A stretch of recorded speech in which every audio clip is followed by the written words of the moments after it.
사랑이 부흥이다. 5번째 메시지입니다. 5번째 소제목은 의리를 책임지시는 성령님의 도우심.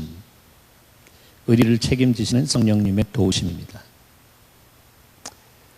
우리가 의리 있는 삶을 우리 자신을 향해서 또 내 이웃을 향해서 또 하나님을 향해서 살기를 원하는 마음은 있어도 그것이 지켜지지 않는 우리 자신의 한계를 보면서 무너질 때가 있습니다. 베드로가 주님, 내가 주님 가는 곳은 끝까지 내 생명 걸고 가겠습니다 라고 했는데, 생각에도 있고 마음에도 있는데 육신적으로 그렇게 의리를 지킬 수 없는 그러한 모습으로 드러난 자신을 발견하면서 자기는 그 자리에서 정말 굉장한 괴로움 속에서 통곡을 하는, 또 그러면서 자기 자신을 받지 못하고 미워하는 자괴감 안에 들어간 그런 경험이 있습니다.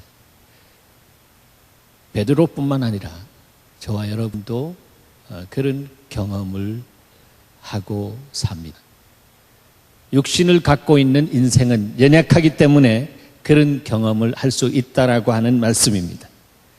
그래서 우리 자신을 볼 때 우리가 하나님 앞에서 얼마만큼 많은 것들을 옳게 퍼포밍 해드리는가가 중요한 것이 아니고, 내가 하나님 앞에 얼마나 연약한 자인 것을 주님이 나를 보는 것처럼 내가 나를 보면서 정직하게 나 자신의 연약함을 오픈업하고 고백할 수 있는 사람, 그 사람에게는 하나님께서 오셔서 다시 생명의 힘을 불어넣어주시고, 네가 사는 것이 아니라 이제 예수 믿으면 새로운 피조물로서 너 안에 내가 살기 때문에 이제 영으로 예수의 영이 너에게 힘이 되고 능력이 되어서 너가 지킬 수 없는 의리를 내가 지킬 수 있도록 내가 역사하겠다라고 주께서 말씀하십니다. 그래서 여러분, 우리는 그분으로 인해서 그분이 다 누려놓으신, 다 이루어 놓으신 것을, 그분이 다 이루어 놓으신 것을 믿음으로 누릴 수 있는 그런 삶의 위상 속에 주님께서 우리를 넣어주셨습니다. 믿으시기 바랍니다. 그것이 바로 믿는 자에게 열리는 놀라운 형통의 역사입니다.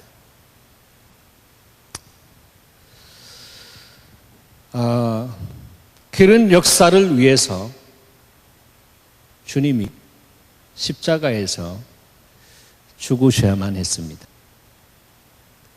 근데 어떤 사람들은 이렇게 이야기합니다.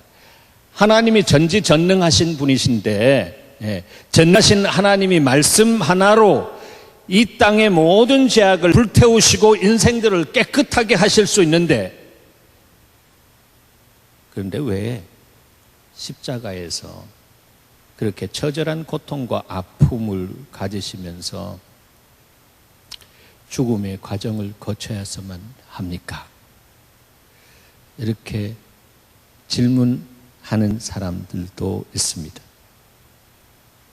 오늘 우리 성가대 찬양이 예수 하나님의 공의라고 그렇게 불렀습니다. 그리고 2절에 보니까 그것을 풀어서 예수 하나님의 사랑, 이렇게 가사를 바꿨습니다. 그렇습니다. 하나님의 공의 앞에서는 그 아무도 설 수 없습니다. 하나님의 공의 앞에는 인생은 심판받을 수밖에 없다라고 하는 것입니다. 그런데 심판받을 수밖에 없는 그 자리에 예수가 공의가 되었습니다. 그러니까 예수가 우리가 심판받아야 할 그 자리에 가셔서 심판받으셨습니다. 사망의 저주를 받으셨다라고 하는 것입니다. 그것이 아버지께서 아들을 통해서 우리를 구원하시고자 하는 하나님의 공의다라고 하는 것입니다. 하나님의 공의. 하나님은 거룩하신 분이시기 때문에 죄에 대해서 그냥 넘어가시는 분 아닙니다. 그러나 무한한 사랑이 있기 때문에 하나님이 공의로 그것을 해결하는 방법을 아들 예수 그리스도께서 죄의 싹은 사망이라고 했습니다. 그 사망의 자리에 아들을 넣으시고 아들이 저와 여러분을 대신해서 그 당시의 형틀과 같은 십자가에 죽게 하셨습니다. 주님이 아들을 저주하셨습니다. 성경에 보면 하나님이 아들을 싫어하셨다라고 하는 표현을 볼 수가 있습니다. 왜 그렇습니까? 저와 여러분은 온 인류의 죄를 그 몸의 육체 가운데 부으셨기 때문에 그렇습니다. 그 모습을 육으로 보면 그것이 찢겨지고 정말 안타까운 정말 성자 예수가 달려있는 모습이지만 영으로 보면 너무너무 더럽고 추악하고 정말 바라볼 수 없는 문드러져 있는 그러한 예수님의 모습이기 때문에 아들을 십자가에 못 박아서 온 인류의 죄를 거기에 머금게 하시고 그 순간에 주님께서 고개를 돌리셨습니다. 아버지께서 고개를 돌리셨습니다. 그것이 아들에게 있어서는 가장 고통스러운 그런 순간이었습니다. 그래서 십자가에서 엘로이 엘로이 라마 사박다니 아버지여 아버지여 나를 어찌하여 버리시나이까 라고 하는 그러한 탄식의 고통의 소리를 부르짖을 수밖에 없었습니다. 왜 주님이 그렇게 하셨습니까? 아까 말씀드린 것처럼 그런 질문을 할 수 있는 사람들에게 주님은 어떻게 답변하시겠습니까? 주님은 신명기 32장 39절을 통해서 이렇게 말씀하십니다. 그러나 이제는 알아라. 나 오직 나만이 하나님이다. 나 밖에는 다른 신이 없다. 나는 죽게도 하고 살게도 한다. 나는 상하게도 하고 낫게도 한다. 아무도 내가 하는 일을 막지 못한다 했습니다. 다시 말해서 말씀을 통해서 간단하게 말씀하시는 것은 여호와 하나님은 내 마음대로 한다. 마음대로 한다라고 하는 것입니다. 하나님은 마음대로 할 수 있는 주권이 있습니다. 권세가 있습니다. 그 마음대로가 우리가 인생들이 생각하는 그냥 캔슬하세라 whatever will be 그냥 혼돈 속으로 빠져들어가면서 허접한 어떤 그런 생각과 마음으로 행동하는 그런 마음대로 하는 것이 아니고 하나님이 하시는 마음대로라고 하는 것은 하나님의 성품 안에서 다스림을 받는 그러한 마음대로입니다. 하나님은 당신의 성품을 넘어설 수가 없습니다.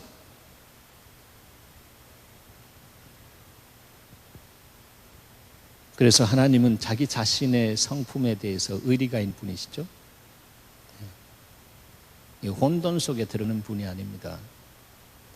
나는 사랑이다 말씀하신 그분께서는 끝까지 사랑인 줄 믿으시기 바랍니다. 제자들을 주님께서 사랑하시되 끝까지 사랑하시니라 했습니다. 그렇게 주님을 향해서 생명 걸고 내가 당신 나라를 위해서 내가 내 인생을 드리겠습니다라고 했던 사람이라고 할지라도 그냥 확 뒤돌아서지 않습니까? 그 뒤돌아섰을 때에 주님은 그들을 미워하지 않았습니다. 그들 끝까지 사랑하셨습니다. 그리고 부활하셔서 나타나셔서 Peace be with you. 평강이 너에게 있을지어다. 그렇게 말씀하셨습니다. 그리고 몇 날이 몇 대에서 너희가 성령을 받으리라. 성령을 받으라. 주님께서 그렇게 말씀하셨습니다. 그 이유가 그들 가운데 아직 성령이 들어가서 역사하지 못하기 때문에 그렇게 생각도 의리가 있고 마음에도 의리가 있는데 그 몸이 따르지 않는 그 한계를 주께서 아시기 때문에 그렇게 말씀하신 것입니다. 여러분, 주님이 여러분의 연약을 아십니다. 성경 전체 흐름을 보면 주님은 연약함을 정죄하시는 분 결코 아닙니다. 그 연약한 사람들을 사랑하기 때문에 수고하고 무거운 짐진 자들아 다 내게로 오라. 내가 너희를 편히 쉬게 하리라. 그리고 나하고 스pen딩 타임 자. 그리고 내 안에서 힘을 받으라. 그러나 주님께서 사랑하고 싶어도 사랑할 수 없는 사람은 I am strong. 나는 강하다. 나는 할 수 있다. 내가 할 수 있다. 내가 복음 쓰면서 내 마음대로 그렇게 하는 사람, 그 사람은 주님이 도와주고 싶어도 도울 수 없습니다. 하나님이 우리에게 자유의를 주시고, 자유의지는 하나님 대우하시는 하나님의 인격적인 우리를 향한 관계다라고 하는 것이죠.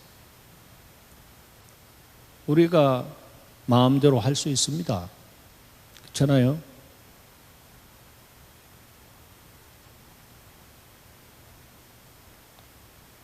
그래서 주님은 우리 인생이 우리 마음대로 우리의 인리나 우리의 합리에 의해서 발동되지 않도록 진리로 우리에게 오셔서 당신의 진리를 계시하시고, 진리가 우리 안에 들어오면 그 진리가 정말로 우리를 자유케 한다라고 하는 것을 나타나시는 성령의 사역이 있습니다.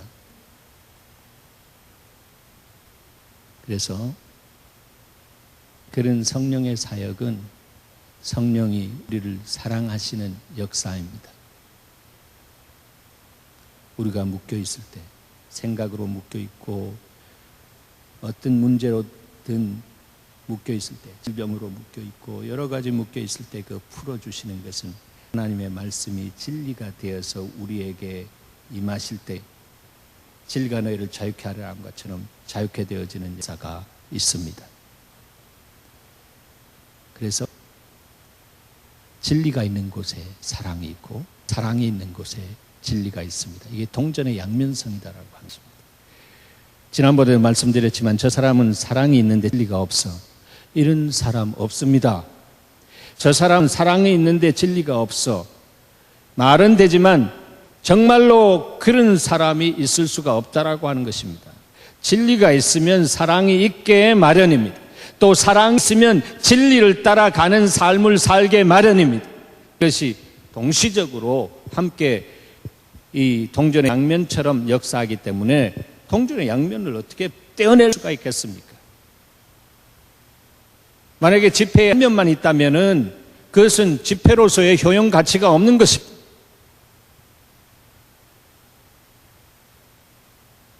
진리는 있는데 사랑이 없다. 그런 사람이 있다면 그 사람의 진리는 진리가 아니라 성경이라는 율법입니다. 그 율법 자기 잣대로 다른 사람을 옳다 그르다라고 하면서 판단하고 비판하게 되는 그것이 어떻게 사랑이게 되겠습니까?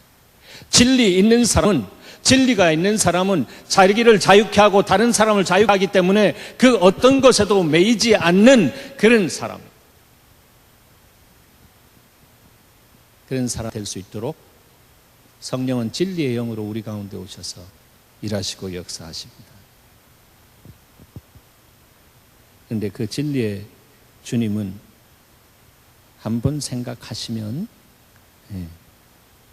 또 한 번 결정하시면 그 생각과 결정을 변개치 않는다라고 합니다. 사무엘상 15장 29절에 보면 이스라엘의 지존자는 거짓이나 변개함이 없었으니 그는 사람이 아니므로, 다시 말해서 사람은 변개한다라고 하는 것입니다. 아침에 말한 거하고 저녁에 말한 거하고 틀려진다라고 하는 것입니다. 아, 목사님, 내가 정말로 뼈를 묻겠습니다. 그렇게 정말 뼈파가 되겠습니다. 그런데 1년이 안 되어서 직분의 문제로 나는 여기 있으면 이런 직분을 받을 수 없다 하면서 떠나는 모습 안에서 사람의 말은 사람의 말이다. 사람은 믿을 수 있는 존재가 아니라 끝까지 사랑해야 할 존재다. 확실한 교훈을 주님께서 주셨습니다. 여러분, 사람은 믿을 수 있는 존재가 아닙니다. 사람은 끝까지 사랑해야 할 존재입니다. 사랑하시기를 바랍니다. 사랑하기 때문에 끝까지 믿어주는 것입니다. 마치 우리 자녀를 향해서 내 몸같이 생각하는 부모의 입장에서 보면 이 자녀가 계속해서 잘못하고 거짓말한다라고 할지라도 내가 아비이기 때문에, 내가 어미이기 때문에, 내가 그를 생산했기 때문에 내가 거기에 대한 책임을 가지고 끝까지 사랑하는 것입니다. 그것이 부모에게 준 하나님 아가페 사랑에 버금가는 그 사랑이다 말이에요. 예.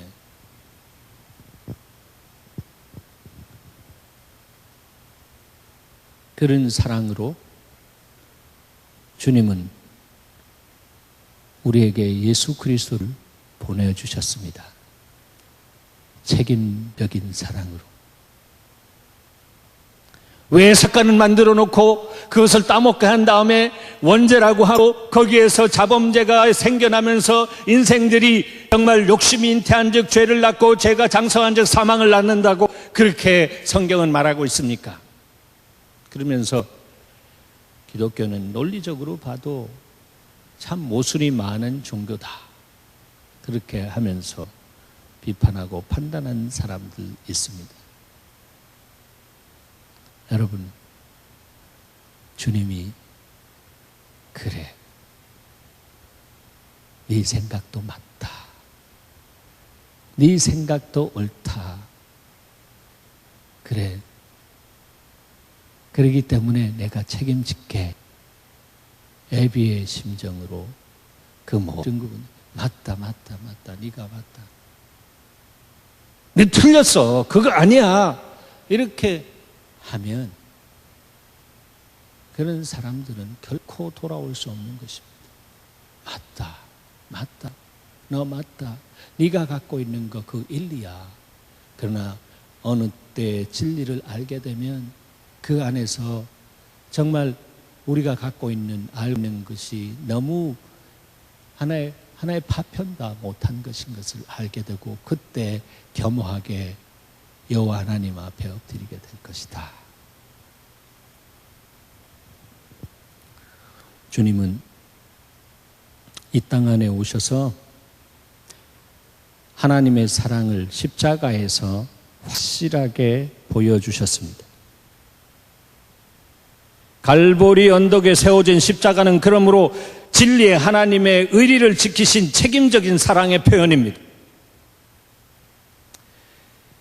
이것을 위해서 온 주님께 이스라엘 백성들은 그때 당시에 뭐라고 했나 하면 오셔가지고 정말 그들을 향해서 인생의 그 배고픔 문제를 해결해 주시기도 하고 그야말로 물고기 2마리와 보리떡 5개로 5,000명을 먹이고 12광줄이 나는 그 풍성한 그런 하나님으로서 말씀으로 역사하시든 어떻게 하시든 하나님이 갖다 주라고 했을 때 순종했을 때 그렇게 놀라운 역사가 일어났다라고 하는 것이죠. 그런 역사가 일어나고 안전뱅이들이 일어나고 눈먼 사람들이 눈을 보게 되고 하니까 제자들뿐만 아니라 그 이스라엘 백성들이 와, 우리가 기다리는 메시아가 오셨다라고 하는 것입니다. 그리고 정치적인 힘을 모아서 이제 로마의 압제에서 우리는 자유함을 얻어야겠다라고 그런 생각이 그냥 자연적으로 흘러가게 되어 있는 것입니다. 그것을 보고 주님은 말씀하십니다. 내가 하나님 나라의 그 선포를 위해서 왔는데 그래서 내가 회개하라, 천국 즉 하나님 나라가 가까워 왔다라고 그렇게 선포했는데 너희들이 그 뜻을 모르는구나. 항상 육신으로 해석하는구나.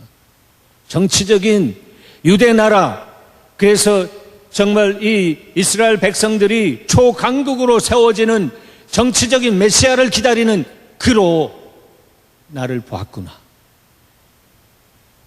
핀트가 틀렸다라고 하는 것입니다. 그래서 주님이 그렇게 보여달라고 전라됐던 이스라엘 백성들에게 뭐라고 말씀하셨죠? 내가 보여줄 기적이라고 하는 것은 요나의 기적 외에는 보여줄 것이 없다라고 그렇게 말씀하셨습니다. 요나의 기적이 무엇입니까? 요나가 불순종함으로 인해서 정말 주님의 그 다스림 안에서 큰 물고기 속으로 그냥 쑥 빨려 들어갔습니다. 그렇죠? 그래서 그 안에 며칠 동안 있었습니까? 3일 동안 있었습니다. 3일 동안 음부와 같은 그 3일 동안 있었습니다. 그리고 3일 후에 그 큰 고기가 그냥 해변가로 그를 토해냈습니다. 그래서 요나의 기적 외에는 내가 보여줄 것이 없다라고 하신 그 말씀의 의미는 뭐냐 하면, 요나의 기적이라고 하는 것은 내가 온 인류의 죄를 지고 아버지의 저주를 받아 온 인류를 대신해서 십자가에서 죽음으로 지옥 갔다가 3일 만에 성령의 그 역사로 말미암아 하나님이 나를 일으켜 세우셔서 부활케 하셨다라고 하는 것입니다. 그거 외에는 내가 이적과 표적을 보여줄 것이 없다라고 하는 것입니다. 그것을 믿지 않고서는 이적과 기적을 믿는다라고 하는 것은 다 허상을 따라가는 것이다. 그것을 믿지 않고서는 나를 목적으로 보는 것이 아니라 너희는 나를 수단으로 보는 것이다라고 주님께서 말씀하시는 것입니다. 여러분의 신앙이 십자가 신앙이 되기를 축원합니다.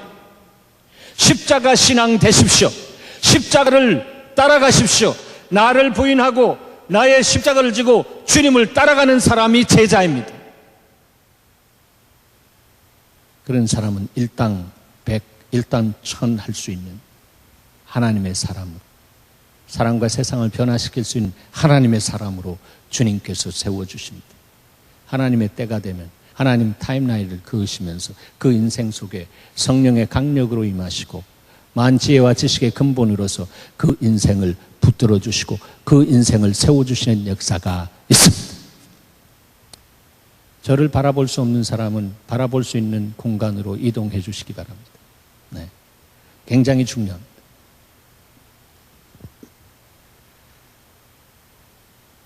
사랑하는 여러분,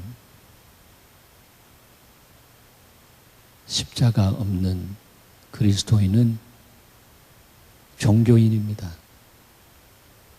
하나님을 수단으로 내 필요할 때 이적과 기적을 베풀어 주시는 하나님으로만 그렇게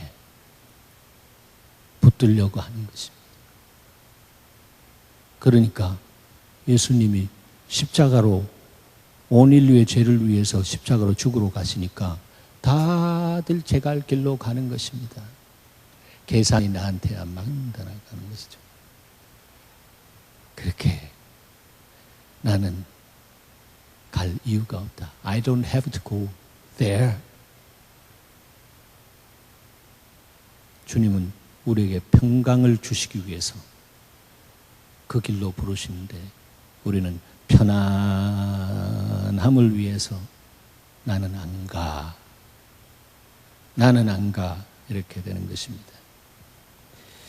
그렇게 되니까 주님이 약속하신 이 대로, 구약에 약속하신 대로 약속을 지키기 위해서 하나님의 의리를 가지고 우리에게 오셔서 우리의 영원한 수치를 커버업 해 주시기 위해서 하나님의 어린 양으로 십자가에 달리신 것입니다.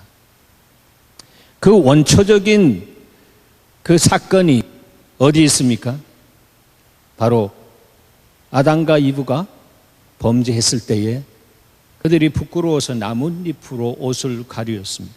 그런 나뭇잎 옷은 계속해서 바꿔야 하는 것입니다. 계속해서 바꿀 때마다 에이 나는 지질이 못나서, 그럴 때 영적으로 사단이 와가지고 너는 죄인이야, 내 그런 모습으로 뭘 하겠어, 너에게 정말 이 세상을 지배하고 정복하고 다스리라고 한 그 문화 명령을 너에게 줬는데 네 그런 모습으로 그런 꼴로 뭘 이 세상에서 그런 그 하나님의 명령을 준행할 수 있는 그런 자가 될 수 있겠느냐라고 하면서 계속해서 주눅 주고 계속해서 정말 그 인생 안에 정말 믿음을 가지고 하나님 관계 안에서 일어서서 no matter what 하나님의 말씀대로 내가 가겠다라고 하는 그것이 세워지지 않는다고 하죠. 그것을 아시고 주님이 오셔서 가죽 옷을 입혀주셨잖아요. 그 가죽 옷이 바로 어린 양 예수 그리스도로 오셔서 십자가에서 죽으시고 피 흘리시고 피 흘림이 없으면 죄사함이 없는 그 율법에 기록된 그 말씀대로 하나님께서 정말 법을 따라 죽으시고 하나님의 사랑으로서 율법을 완성해 주신 그 십자가의 사건이 내 가슴 속에 있다면 나는 그 사랑을 배반할 수 없는 것입니다. 하나님이 나를 이렇게 사랑하셨습니다. 십자가에서 나의 자리에서 이렇게 죽으셨구나. 그것이 내 안에 와서 나를 붙드는 것입니다. 나를 사로잡는 것입니다.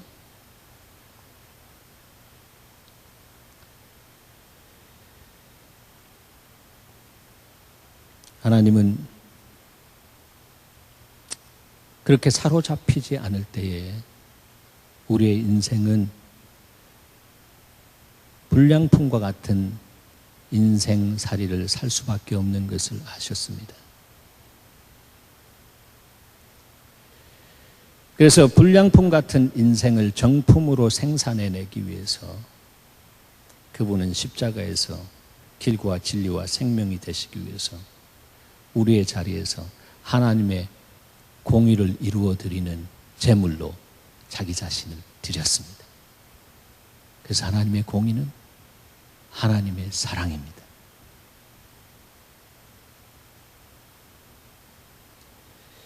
이렇게 주님은 우리를 구원하기 위해서 아버지의 말씀을 죽기까지 복종하셨습니다. 그래서 십자가에서 죽으셨습니다. 그래서 그 십자가에 죽으시는 그 과정을 거치기 위해서 주님께서 겟세마네에 올라가셔서 기도로 준비하십니다. 그럴 때 제자들에게 하신 말씀이 이런 말씀입니다. 제자들아, 내 마음이 심히 고민하여 죽게 되었다. 얼마나 고통스러웠으면 그렇게 말씀하셨어요. 심히 고민하여 죽게 되었으니 너희는 여기 머물러 나와 함께 깨어있으라. 나와 함께 기도해 달라고 주께서 그렇게 부탁하셨습니다. 그러나 제자들은 이미 계산이 끝냈기 때문에 이분이 자꾸 죽겠다고 하니까 우리가 생각하는 그림하고 다르다. 계산이 나름대로 끝냈기 때문에 실망하고 낭망하니까 깨어서 함께 기도할 이유를 발견하지 못합니다. 하나님의 이유를 발견하지 못하는 사람들은 하나님의 역사 속에 참여할 수가 없는 것입니다. 사랑하는 여러분, 하나님의 이유를 어떤 어려움 속에서든지 하나님의 이유를 발견하는 하나님의 사람의 눈을 갖길 바랍니다. 그런 사람 안에 하나님은 기억하시고 됐다. 이제 내가 너와 함께 일당백, 일당천 할 수 있는 내 나라를 이루겠다. 하나님이 이렇게 딱 신발라서 너는 내 것이다라고 그렇게 해두시는 역사가 있습니다.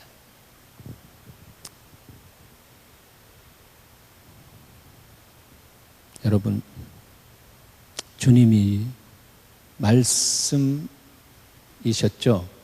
태초에 말씀이 계시니라. 그 말씀이 하나님과 함께 계셨고 그랬죠. 그 말씀이 육신을 입고 우리와 함께 거하셨음에 했습니다.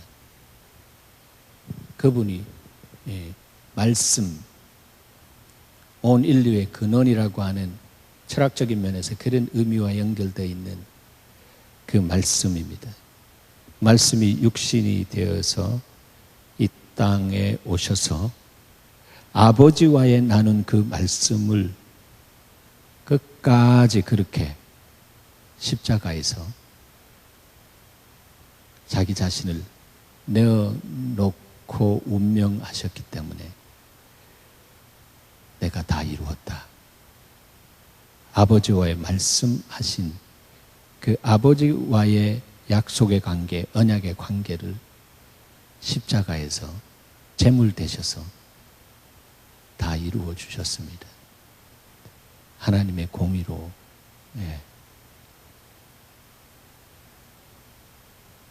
그 사람이, 그분이 우리에게 말씀하셨습니다. 나를 따라오너라. 나를 따라올 때 너 자신을 부인하고 나를 따라오너라. 그런데 주님이 그 말씀하실 때는 내가 따라가기로 결정하고 주님 앞에 엎드리면 따라갈 수 있는 힘과 능력도 다 주실 거를 주님이 다 계산하고 그렇게 약속하시는 것입니다.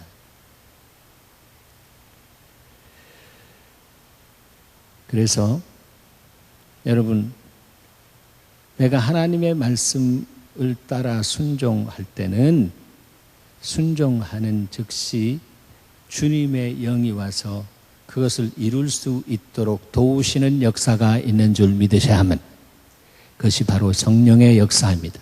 내가 이제 너희를 고아와 같이 버려두지 않고 내가 너희에게 오리라 라고 말씀하셨고, 오순절날 그날 성령의 강림한 그 이후에 지난주 말씀처럼 모든 육체 가운데 주님이 임하셔서 그분을 환영하고 이제 내 힘으로 살 수 없습니다. 내 힘으로 살 수 없사오니 성령이여 오셔서 내 안에 아버지의 뜻을 강성하게 일으켜 주셔서 그 뜻을 내 생각을 사로잡아서 이끌어가게 하시옵소서.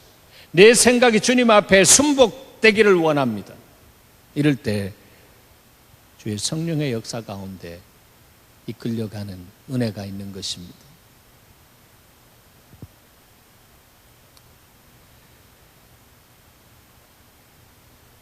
충성된 제자, 자기의 삶을 완전히 주님을 향해서 드릴 수 있는 제자는 자기 힘으로 불가능한 것입니다. 성경은 말합니다. 예수 믿는 사람은 다 제자라고. 그런데 제자면 다 제자냐? 제자다워야 제자이지. 누차 말씀드렸습니다. 그런데 제자다운 제자가 될 수 있도록 우리 안에 힘을 주시는 주님이 계시기 때문에 그렇게 제자 되어지는 역사가 우리 안에서 체험되어지는 것입니다. 그러면서 와, 내가 정말 주님을 이렇게 따라가고 있구나. 그런데 이렇게 주님께서 이렇게 내가 주님의 뜻을 따라 순종할 때 주의 성령께서 오셔서 계속 힘주셔서 하나님이 살아계신 것을 내 삶의 현장에서 역사하시는구나. 복을 내 삶의 현장에서 맛보게 되는, 하나님의 선하심을 내 삶의 현장에서 맛보게 되는 그런 은혜를 누리게 되는 주인공이 되는 것입니다. 주님을 위해 충성된 제자가 되시길 축복합니다. 충성은 한자로 보면 가운데 중자에다가 밑에 마음 심자가 있죠. 마음의 중심을 어떻게 이루어가는 사람이냐 하면 성은 말씀원에다가 이룰 성자라고 하는 것입니다. 하나님의 말씀을 내 마음의 중심에 두고 이루어가는 사람이 충성입니다. 내 생각대로 내 스타일대로가 아니고 하나님의 말씀을 내 마음에 두고 그렇게 이루어가는 사람, 그 사람이 하나님의 마음에 합한 자고 하나님의 뜻을 이루어 드릴 수 있는 하나님의 동역자가 되는 것이고 하나님의 축복의 통로가 되는 것이다. 그 삶을 살 때 신앙생활은 너무 기쁘고 즐거운 것입니다. 신앙생활은 어떤 계율에 얽매여 가지고 이렇게 율법적인 부분 안에 이렇게 꽉 잡혀 있어서 기쁨도 없고 평안도 없고 그냥 그것 안 하면 안 될 것 같아서 해야 되고 하는 어떤 종교 생활이 아니고 릴리전이 아니고 살아계신 하나님과 living relationship, 그 관계 안에 들어갈 수 있도록 예수께서 길을 내놓으시고 하나님의 말씀을 주셔서 이 말씀에 성령께서 오셔서 조명하셔서 말씀이 진리가 되어서 나를 풀고 나를 통해서 다른 사람을 풀고 세상을 풀 수 있는 그런 사람으로 주님이 우리를 세워주셨다라고 하는 것입니다.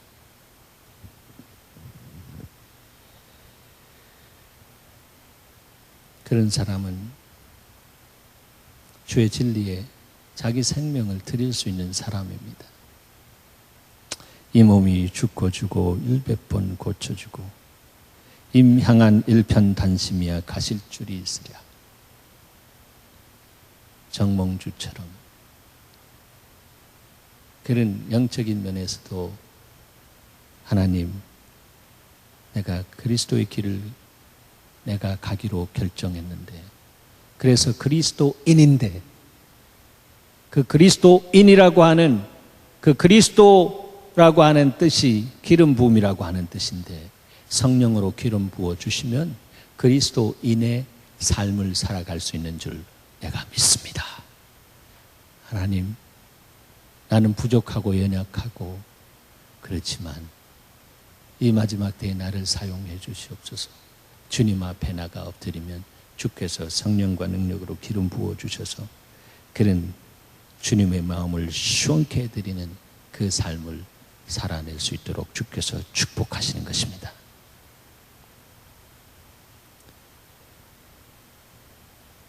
여러분, 지난주에 우리가 봤지만 주님의 시간이 다가왔을 때 베드로가 말합니다. 주여, 내가 주를 위하여 내 목숨을 버리겠나이다. 장담했지만 결국 주님의 말씀, 오늘 밤 닭 울기 전에 너가 3번 나를 부인하리라 했습니다. 한 달 후가 아니고 3일 후가 아니라 바로 오늘 밤에 닭 울기 전에 내가 3번 부인하리라 했는데, 아닙니다. What you're talking about? 나는 당신 가는 곳에 끝까지 가겠습니다 라고 했습니다. 말이죠. 그런데 현장이 닥쳤을 때에 첫 번째 부정하고 두 번째 부정할 때까지 몰랐습니다. 그런데 3번째 주님을 부인할 때, 주님의 눈과 마주쳤을 때 그때 기억났습니다. 그래서 그가 정말로 애곡합니다. 통곡합니다. 아이고, 내가 이런 존재다.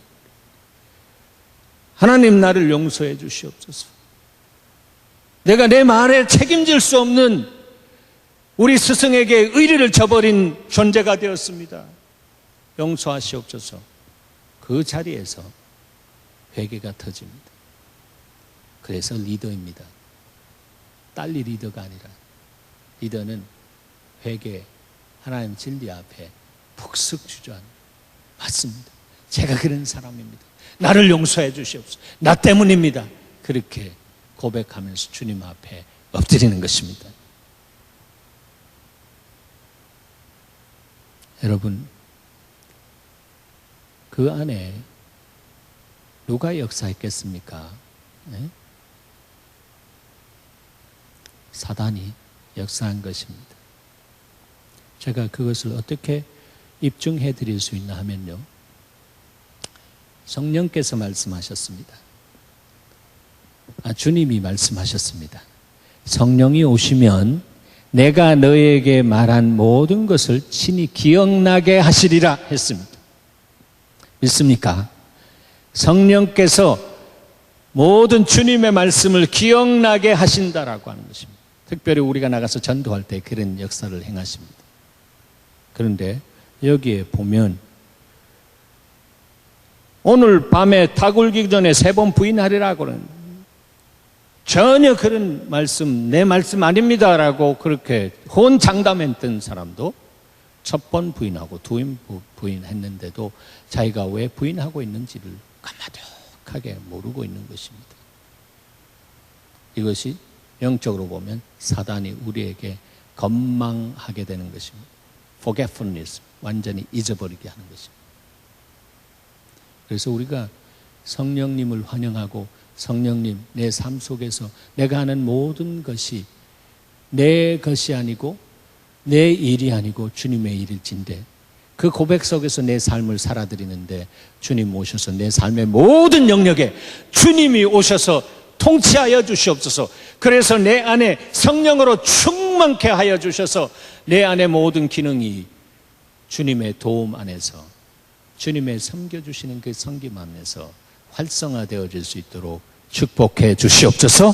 바로 이 사람이 범사의 주님을 인정하는 사람이고 너희가 범사의 주님을 인정하라 그리하면 그가 너를 지도하시리라고 하신 하나님의 역사가 그 삶 속에 나타나게 되는 것입니다. 그런 사람은 주님이 계속해서 우리가 나 자신과의 관계와 이웃과의 관계와 하나님의 관계의 의리를 지킬 수 없는 연약함이 있음에도 불구하고 그분이 오셔서 지킬 수 있는 힘과 능력이 되어 주십니다. 자, 오늘 본문을 한번 보세요.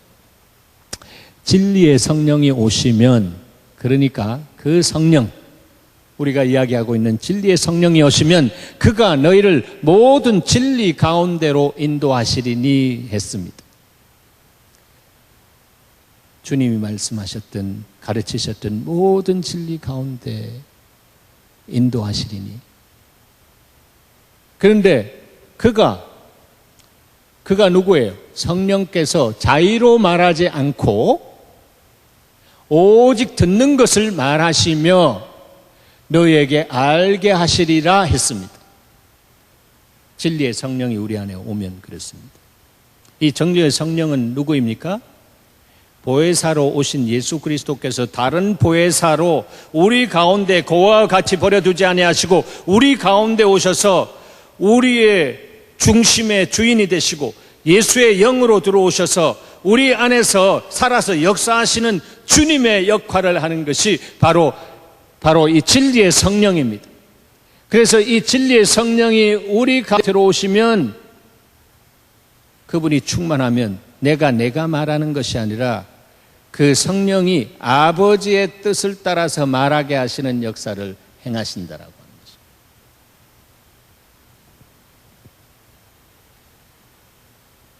그래서 주님의 뜻을 알게 하시는 은혜가 성령으로 말미암아 우리 안에 경험되어지는 것입니다. 그런데 그 진리가 우리 안에 들어와서 우리를 풀고 우리를 역사한다라고 할지라도 우리 안에서만 있으면 아니 되는 것이죠. 그리고 이 진리의 성령이 우리 가운데 오셔서 우리를 풀면 굉장한 희열이 있습니다. 굉장한 기쁨이 있습니다. 감동이 있습니다. 성령께서 오늘날은 하나님의 이 말씀을 통해서 이런 역사를 행하신단 말이죠. 요한복음 16장 13절 아까 본 그 말씀 안에서 그런 역사를 행하십니다. 그러니까 성령의 감동으로 기록된 이 말씀들이 살아서 운동력이 있어서 우리 안에 나타나서 이 말씀이 이런 것이구나 저런 것이구나 하면서 깨달아지면서 감동이 있는데 그 감동에 머무르면 안 된다라고 하는 것입니다.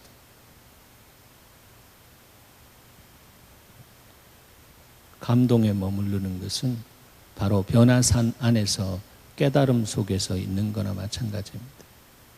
감동된 사람은, 진실로 감동된 사람은 그 감동하시는 그 진리, 내용이 말씀하시는 그 방향을 따라 순종하는 사람입니다. 영어에 감동이라고 하는 표현을 어떻게 하죠? I am so moved. moving 하는 것입니다. moved.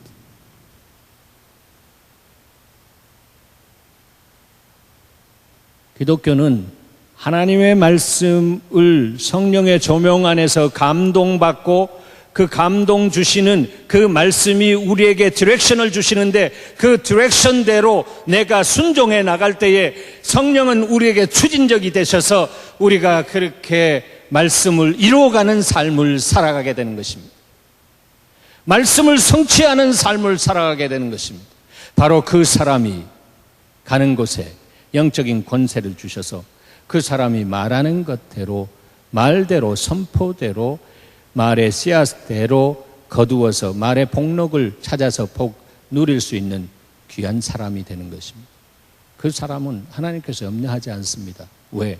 그가 십자가에서 연합해서 정과 욕심이 죽은 사람이기 때문에 하나님의 영광을 위해서 선포한 그 말씀대로 그대로 추수하면서 그 추수한 그 모든 것이 내 것이 아니고 하나님의 영광을 위해서 다시 올려드려지는 거룩한 그 드림의 서큘레이션 속에 들어가게 되니까 하나님이 놀랍도록 그 인생을 사용하게 되는 것입니다. 여러분이 주인공이 될 줄 믿습니다. 그래서 베드로전서 1장 22절은 이렇게 말합니다. 너희가 진리를 순종함으로 너희 영혼을 깨끗하게 하여 했습니다. 하나님의 진리 깨달음에서 넘어서서 진실로 감동되었다면 그것을 따라 순종해야 되는 것입니다. 그렇게 순종하지 않고 감동만 받은 사람은 그 감동이 차곡차곡 있다가 그것이 자기 중심적인 도메인으로 자기 경험으로만 딱 쌓아지게 되고 그것이 자기 중심적으로 사용되어질 때는 아주 무서운 파괴력을 가진 사람이 되는 것입니다.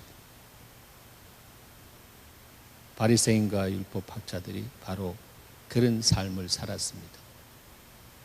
그들이 말씀 공부하고 그렇게 외우고 할 때 정말 하나님께서 그들에게 은혜 주셨습니다.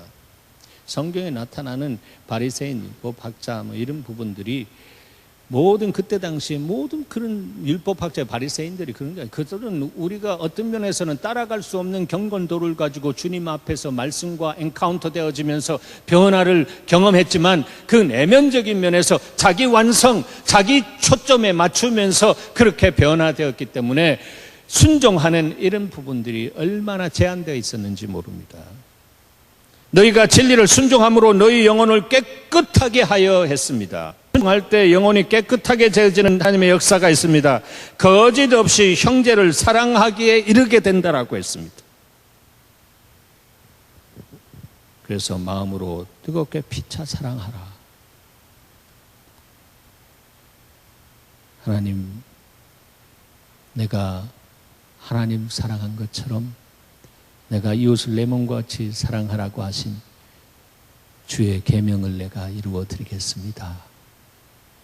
그렇게 주님 앞에 고백한 그 고백을 우리가 이루어 드릴 수 없어서 성령께서 오셔서 이루어 드릴 수 있도록 하시는 도우시는 역사를 행해 주십니다.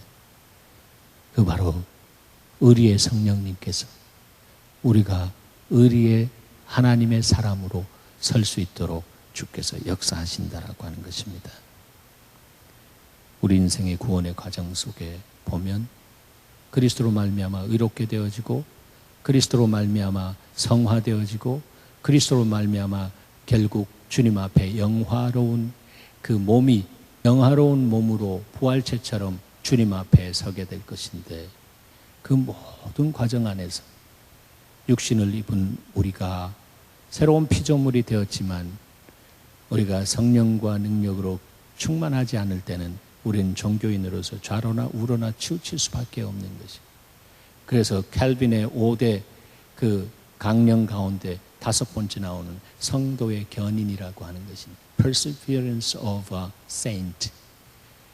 주님이 우리를 향해서 끝까지 참으시고 마치 자식이 패대기 치고 사고 치고 오면 그 모든 것을 가서 현장에 가서 정말 다독거리며 그러다가 또 자기 자리 자기 집에 내놓고 또 정말 이 말씀으로 훈육하고 정말 격려하고 사랑을 주는 것처럼 성령께서 우리의 인생을 그렇게 해서 인도해 가신다라고 하는 것입니다. 그런데 그러한 성령님을 성경은 뭐라고 하나 하면 웰컴하라. 그리고 기도하라.